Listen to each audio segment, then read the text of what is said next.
Once you set up your podcast, Anchor FM will automatically distribute it to all other platforms like Spotify, Apple Podcasts, and others. It's super easy, super streamlined, and you can start making money immediately. Download the free Anchor app or go to anchor.fm to get started.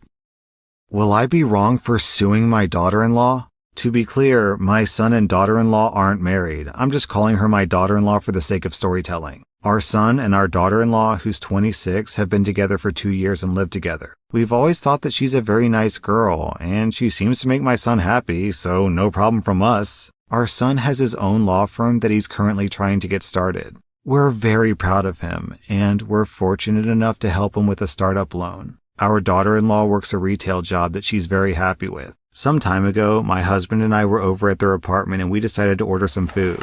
My husband and I wanted to pay, and since our daughter-in-law was ordering from her phone, we gave her our card so that she could draw money from our account. We thought it goes without saying that we did this so she could withdraw money once for lunch. However, apparently our daughter-in-law put our card into Apple Pay and she's been using it since. We didn't notice for some months, but recently we saw withdrawals that we didn't recognize. We had our accountant look into it, and he discovered that, 1, our daughter-in-law has been using our card on her phone, and 2, she spent around $17,000. We were shocked and called her up and asked her why the hell she's been using our card. She got defensive, tried to deny it, and eventually said that she was entitled to it. And why do we care, since we haven't noticed her use it for 4 months? We told her that she had to pay us back immediately, or we'd report her actions for theft. Apparently, she doesn't have the money to pay us back. We've gone to our son, and he offered to pay us back, even though he can't actually afford to do so. This isn't about the money for us, but more about the fact that she's stolen a huge amount of money. While we are financially comfortable, and it took us time to notice, we still recognize the seriousness of stealing $17,000. Our son has completely dismissed her behavior and excused it as her being stressed. She's taken no responsibility, and we're honestly wanting to go forward with the police report to teach her the consequences of her actions. Would we be the butthole for doing this? Alright, I've never used Apple Pay before, so as I was reading this, I was thinking, okay, maybe the way Apple Pay works is that the most recent card you use is the default card, so she didn't even realize she was using your card. And I thought the story was going to be like she ordered $500 worth of Uber Eats or something without realizing. But no way, man. $17,000 over 4 months? That's what? 17 into 4. That's $4,000 a month. Yeah, that's that is not an accident. That is intentional theft. Maybe worse than theft. Is it identity theft too, since she was using their card? Nah, probably just good old-fashioned theft, I think. This is a really big deal, OP, and I think you probably should do something about it. It's just, I do want to warn you that if you take action against this, and I think you should, then you're probably going to damage your relationship with your son. It's really weird to me that your son doesn't see anything wrong with this, especially since he's a lawyer. You'd think that a lawyer would at least be smart enough or aware of legal ramifications to think that stealing $17K is a big deal. So your daughter-in-law is a red flag, but the fact that your son is excusing that behavior is also a red flag. What is going on here? Man, I can't get over this. $4,000 a month? That's like rent, utilities, food, and then also shopping on the side. This girl is spending like crazy. Am I wrong for telling my parents that they ruined New York's celebration after they kicked my husband out over a joke? I've been married to my second husband, Mike, for 4 years now. He's a jokester and loves to crack jokes all the time. He especially likes to joke with my brother, Ethan, and his wife. Ethan used to be okay with it, until he started complaining about Mike taking it too far with his jokes. Some context about Ethan. He and his wife couldn't have kids, so they adopted a boy, Joey, 2 years ago. Mike's been making silly, lighthearted jokes that involve Joey's biological parents as a way to mess with Ethan and his wife. I already talked to Mike, and I can tell you that he 100% means no harm. He was just trying to get them to react. So, fast forward to New Year's Eve. My parents hosted a big celebratory dinner and Ethan and his wife came. While we were eating dinner, Mike decided to tell a knock-knock joke to Ethan. Knock knock. Ethan laughed and said, "Who's there?" Joey's biological parents. Then he burst out laughing. Silence took over, and Ethan's facial expression changed. His wife called Mike an idiot, to which Mike replied, "Hey, relax, it's just a joke." An argument ensued, and dinner was paused. My parents suddenly told Mike to leave, which I thought was too harsh. I tried to speak to them and get them to calm down, but Mom insisted that Mike leave. We left, and Mike was complaining the whole time about how they overreacted. I called my mom later, and she told me that I was wrong for defending him and saying that he was just joking. She said that he ruined New Year's Eve for the family, but I told her that it was her and Dad who ruined my celebration for escalating the situation and kicking them out. I told her that we could have just talked about it then, but they were the ones who ruined New Year's Eve celebration. She called me delusional and hung up. We haven't talked to them for days. I tried contacting Ethan, but I got no response. Okay, wow, man, where do I start with this? First off, that's not even funny. I don't mean that like in the way that people get upset and they say, that's not funny. I mean literally, from like a comedy perspective, it's not even funny. Knock knock, who's there? Joey's biological parents? What's the joke? Where's the humor? Where's the ha-ha? There is no ha-ha because it's not funny. Like, it's literally just mean. Knock knock, who's there? You're ugly. Why would you say that? Don't get so insulted. What's the big deal? It's just a joke. And then you said that you talked to your husband and he makes silly, lighthearted jokes. Okay, they're not silly. They're not lighthearted. They're just mean insults. And that he 100% means no harm. Okay, even if that is true, I don't really buy it because this is a malicious joke. But even if like 100% of his heart purely does not mean any harm, the problem is jokes are like two-sided. You know, you have the delivery of the joke and then you have the person receiving the joke. And both people have to find the joke funny in order for it to be a joke. That's how jokes work. Because if the jokester thinks it's funny and the person receiving the joke is insulted, then that's not a joke, that's mocking. That's literally, we have a word for this in the English language. That's called mocking. Right? Right? Am I right about that? A joke is a two-way joke, but mocking is a one-way joke. And like, okay, so deep down, 100% of his heart really doesn't want to insult him. Okay, well, if that's true, then when he found out that he did insult the other person, you think the logical thing to do would be like, oh, I'm really sorry. I guess that wasn't a great joke to make. I apologize. But then he doubled down and gave that tired excuse. God, it's so exhausting to hear that line, isn't it? Relax, it's just a prank, bro. There's a reason why that sentence is a meme. OP, your parents definitely made the right call by kicking you and your husband out. Your husband's just a jerk and you're enabling him. I'm giving your brother-in-law, sister-in-law, and your parents 0 out of 5 on the wrong scale. I'm giving you and your husband both 2.5 out of 5 on the wrong scale. I know that I say on this channel that you should always support your spouse, and like, yeah, you should, but backing up your husband's terrible jokes isn't supporting him, it's enabling him. Supporting your spouse means helping them become a better person. Today's episode is sponsored by Anchor FM. Anchor FM now allows creators to make video podcasts. Obviously, I'm a huge fan of video podcasts. I started r/ by making videos on YouTube, and I firmly believe that video content helped my channel succeed. If you're thinking about getting into the world of podcasts, I strongly recommend starting with video podcasts because it'll help you reach a much broader audience. So try out Anchor FM and start publishing your first video podcast for free. Am I wrong for refusing to tell my husband the gender of our baby after he skipped going to the doctor's appointment with me? My husband and I are expecting. This is our first baby and we're excited. The thing is, he barely attends any doctor appointments with me and his excuses aren't even valid. He's willing to miss the doctor appointment over soccer or a drink or a board game with friends. His response is always, I'm not the one carrying the baby. Why do I have to go see the doctor with you? Last week was my final straw. He was supposed to come with me for the baby's gender reveal appointment, but he chose to not come last minute because his friends invited him to a fish and chips meal. I was pretty livid, but I didn't make a fuss about it. My mom went with me instead. He texted asking me to tell me the baby's gender, but I refused to tell him. He kept spam calling me, but I hung up each time. He came home fuming, demanding I tell him the results, but I refused and bluntly told him. Since he refused to attend the appointment, then he gets no result until after the baby's born, and I said that I'm willing to die on this hill. He went off on me, calling me spiteful and immature for doing this, and punishing him. He said that he's the father and has the right to know. He then called me dramatic since I wasn't alone and my mom was with me. I said that he gets no results, period. He's been fuming about it and told his family, and now they're pressuring me to stop playing mind games with him and tell him, but I declined. Am I wrong? Man, the baby isn't even out yet and he's already an absentee father. This guy chose fish and french fries over his own baby. I think we're seeing a preview of what your husband's going to be like once the baby's born, OP.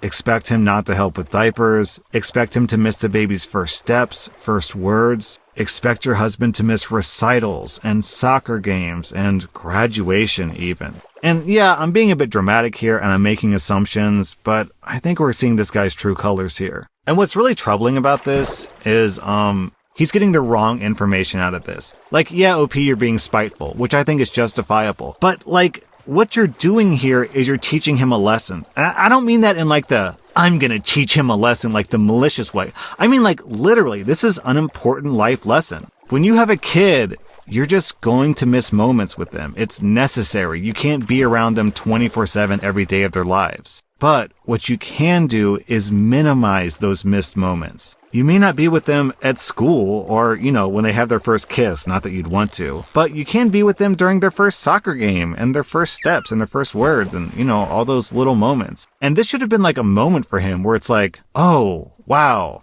that was like a once in a lifetime opportunity and I missed it. Do I really want to hang out with my friends, or do I want to actually be there for these moments? That's what should have gone through his mind at that moment. Not being angry at you and blaming you for that. OP, you get 0 out of 5 on the wrong scale. I agree, this is a hill worth dying on. I'm giving your husband 2 out of 5 on the wrong scale. Am I wrong for laughing at my niece's gift? My 12-year-old niece is really into arts and crafts and recently got into crocheting. Before Christmas, she told me that she had a surprise gift for me, and she seemed really excited about it. I told her I was really looking forward to it as well, and I prepared her gift myself, which was actually art supplies. On Christmas, when we had our family gathering, she brought me her gift and was super excited for me to open it. When I opened it, I saw a crocheted animal, but if I'm being honest, it looked really, really bad. To give you an idea of what it looked like, imagine something from r/bad taxidermy, but in crochet form. I couldn't help but burst out laughing, and I couldn't stop laughing no matter how hard I tried to suppress it, so I had to excuse myself to go to the washroom where I locked myself away for nearly 10 minutes. When I came out, my niece was in tears, with her parents trying to console her. And I apologized profusely and told her that I really liked her gift. But she kept crying and shouted at me, calling me a liar and that she sucked at art. My niece avoided me for the vast majority of the party after that. I tried to make her feel better by displaying her gift on my living room cabinet, but my wife pulled me aside later in the day and told me to take it down after the party because, in her words, it was really ugly and made her uncomfortable. Surprisingly, all the adults were very understanding of the situation, but I feel really bad because I feel like I destroyed my niece's confidence, and I'm not sure how I can make it up to her. Oof, OP, 10 minutes? You laughed at a child's gift for 10 minutes? Maybe for next Christmas, you can ask your niece to crochet you and your wife a heart. I'm giving your niece 0 out of 5 on the wrong scale. I'm giving you 1.5 out of 5 on the wrong scale. Am I wrong for bringing up my brother's premature birth at Christmas dinner to get my parents to shut up?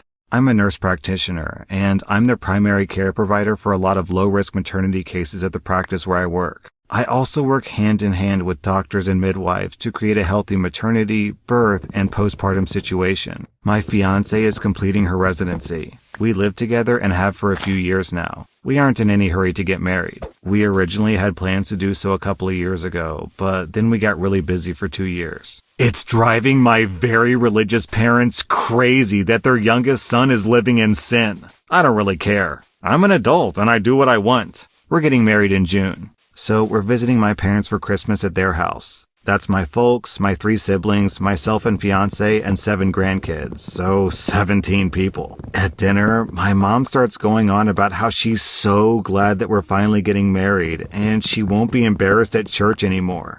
And my dad says how proud he is of his 3 older kids, who either waited to get married before moving in together or got married right away after moving in together. My fiance was getting embarrassed, and I was getting mad over this stupid argument that we've had too many times. This family dinner was the last straw. I've asked them repeatedly to just accept that they can't control how I live my life. I refuse to stay with them when I visit, even if I come alone. Hotels are just easier. So I started talking about a premature baby that I'd been reading about. It was almost 3 months premature and weighed about 1.6 pounds. It was super strong and healthy for being born so little, and the NICU had high hopes for the baby doing well. My mom and dad both got deer in the headlights looks on their faces. Too bad. Shouldn't have effed around with my fiance's feelings. So I asked about my oldest brother, who was born almost 4 months premature. Is there a chance that we could check out the family album where we keep all the records of family births and stuff? I already knew that my brother was over 9 pounds and almost 23 inches long when he was born. My grandmother told me all about it the first time my parents tried to shame me. The subject gets changed very fast. After supper, my parents told me that I shouldn't try to embarrass them with private things that aren't my concern. I told them that if I heard anything about my living arrangements ever again for the rest of my life, I would make sure to keep bringing up the fact that my mom was in her 2nd trimester when they got married. My parents are mad at me for telling them how to behave in their own home. But my fiance is happy that they seem to be off the subject for good. Am I wrong here? Oh, P, your parents had premarital intercourse? Well, that's not very moral of them, is it? That's not very Christian of them, is it? What would their church have to say if they found out about this? Nah, OP, you did absolutely nothing wrong here. If anything, I should commend you for standing up for your fiancé. To put it simply, OP, your parents are hypocrites. Also, I like this comment from Scammer C. Not wrong. My grandma used to say, the first baby after marriage can come anytime. The second one always takes 9 months. That was r/MIDA. And if you like this content, be sure to follow my podcast because I put out new Reddit podcast episodes every single day. This episode of Distractable is sponsored by Helix Sleep. Oh, Mark, you know what's great?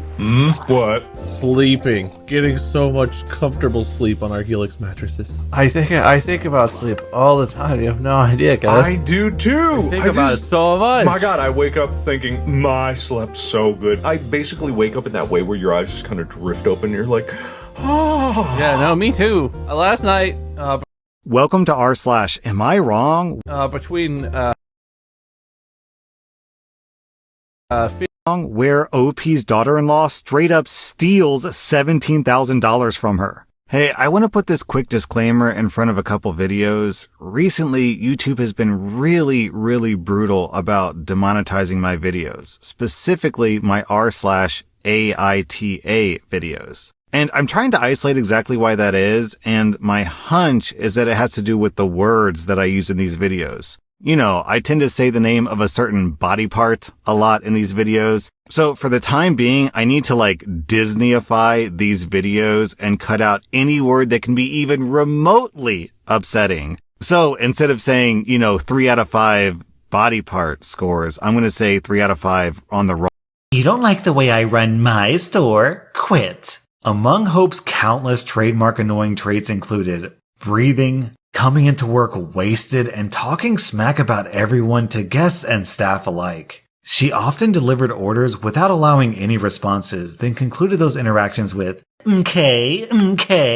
As if that couldn't get any more obnoxious, her faux sincerity was almost always accompanied by an annoying crypt keeper cackle. Then she'd roll her brown eyes, toss her mouse brown hair over her shoulder, and walk away. Funny story. One Christmas, I was unlucky enough to draw Hope's name for the Secret Santa gift exchange. I seriously considered buying her a batch of wire hangers with a card simply saying, "No wire hangers ever."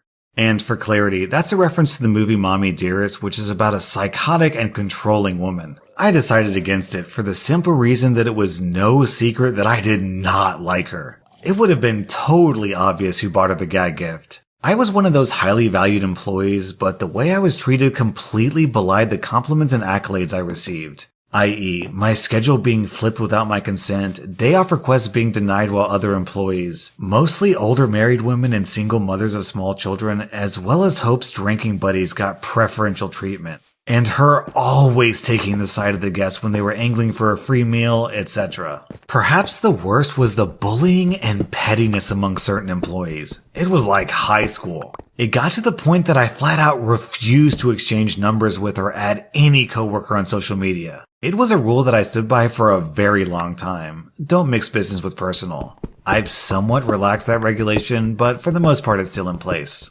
Once, while in the dining room, another employee poked me in the face with a tampon right in front of guests, as well as Hope and Sunny, the drunken assistant manager. I filed an official complaint and nothing came of it. This is one such occasion where they couldn't claim ignorance. My complaint made it real, and they had to address it. Address it they did. They saw me as a whistleblower. Neither Hope nor Sunny could have cared less about staff morale. It was typical of both of those embittered hags to accept hearsay as fact. They rarely did their diligence in getting both sides before plotting a course of action. Oh, and plot they did. Unfortunately, the following shows they responded to my complaint to workplace bullying with malicious intent. It was at this point I began receiving customer complaints. Most of the time, Hope and Sunny would take the word of the so-called customer or the server passing on the complaint, without gathering any proof that a discrepancy had even occurred. I later came to learn that the complaints were completely fabricated.